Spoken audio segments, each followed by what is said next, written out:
Hey everyone, welcome back to our channel. Today I'll guide you through the steps to permanently delete your Instagram account. Whether you're taking a break from social media or looking to close the account for good, this tutorial will walk you through the process step by step. First things first, open the Instagram app on your mobile device. Now make sure you're logged into your account. Once you're logged in, tap on your profile icon in the bottom right corner.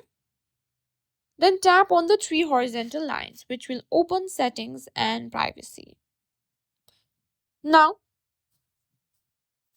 simply click on Account Center, then tap on Personal Details. Here you can find account ownership and control. On account ownership and control, simply click on deactivation or deletion. Choose delete account.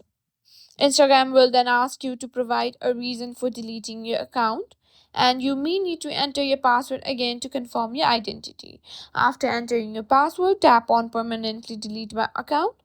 A confirmation message will appear informing you that your account has been scheduled for deletion. Remember, Instagram retains your account data for 30 days in case you change your mind. Once this period expires, your account and all associated data will permanently deleted. That's it. You've successfully learned how to delete your Instagram account.